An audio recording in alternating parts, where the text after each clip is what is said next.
kedu ihe mere nụ mụ na gị ga-eji were ogirishi na-ekpe ekpere ma ọ kpọgodoro nkọ ma ọ dị ndụ ka ihe dị n'ọfọ na ogu megene wee gbochie ihe niile na-abịa n'ụzọ mụ na gị. Ya wee mere o ji dị mma ọ bụgodo niile obodo oyibo mgbe ọbụla ijere ụlọ ha kpata akwụkwọ ogirishi ma were aka gị kpata ya kwuoro ya okwu gwu ya ihe ị chọrọ ihe mere iji akpata ya. Ịkpatacha ya chibi ya n'ime ụlọ wụsị ya n'ebe ọ bụghị ịgba ya n'anwụ ha agba ya n'anwụ maka akwụkwọ ogirishi akpatara akpata adịghị mma ịhụ anwụ anya. Ole simo nke edewere na ana a ga-adọkwasị ọfọ maka onwe ndị ọ na-ahapata ọfọ ihe ịga n'ugbim n'ana ọfọ ọbụla ị sụrụ n'ana na idekwasị ya n'akwụkwọ ogirishi wee sụọ na akwụkwọ ogirishi ị na-emere ọfọ ana.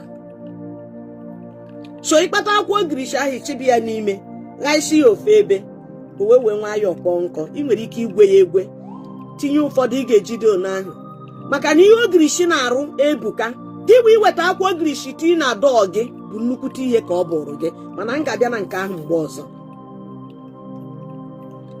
O nwere ka ebe ị ga-achọ ịga onwe ka ụbọchị gị onwe ka ahụ si mee gị onwe ụdọrọ nri ịrọrọ itete n'ụtụtụ imete nke ahụ ị kwọrọ akwọ wee mee gịnị gaa na mmiri were saa ahụ gawa ebe ahụ ị na-aga ụzọ ga-adịrị gị gịnị ụzọ ga-adịrị gị ka echi na echi ahụ agwụ agwụ mana ya amaghị.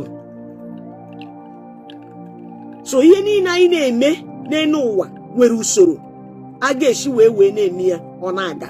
Osisi ọgbụ the same thing. Osisi ọfọ akwụ ọfọ a na-eji akwụ ọfọ eme ọtụtụ ihe dị iche iche. Ịma na ọfọ anaghị anọkata maja.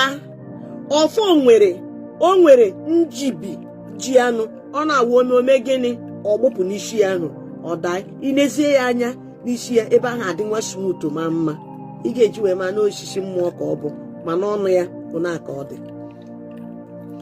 So mbịakwa ọzọ ndị a niile na-arụcha ọrụ ana ọ na-abụ ụnụ nọrọ ụnụ apata ọfọ the next thing bụ gbim ịsụọ n'ana mana ogirishi anọghị ya n'enu idewe ha akwụkwọ ogirishi na ana sụọ ya.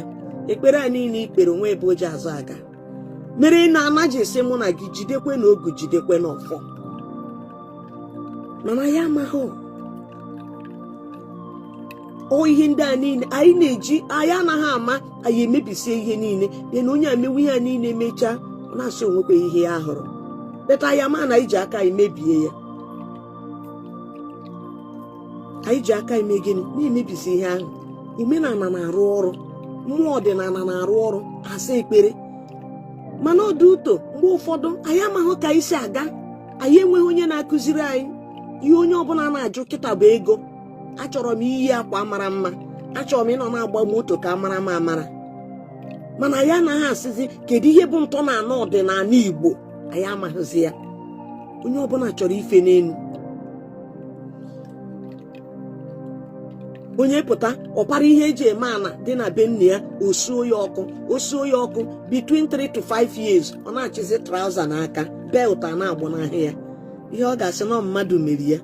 The next thing ọkwụba n'ụlọ ụka okpe ekpere enu kpe ekpere ana awọ acha ya n'isi awachawa ya n'isi chacha ya n'isi still onwe ha agụwa na-edi ilu wit yawa ọ bụrụ ihe o mere onwe ya. Ụfọdụ esi obodo oyibo dipọtụ ha for no reason ọ hapụ ihe ya niile gbara aka wee nata bịa nọrọ n'ụlọ ọ gaghị ama na jụsụ obere ihe bụ ihe merie ihe ahụ. Bọba Igbo ahụ na ịchọ ka ịma ka ị esi wee na-esevu videos if find interesting na your phone join my WhatsApp channel. Akụzi m ka ị ga-esi wee malụ ka ị ga-esi wee save mme post nwe na Facebook because of ka ihe si wee dị na ya. So m ga-epost na my WhatsApp channel. Click the link dị na comment section then ka ị follow my WhatsApp channel.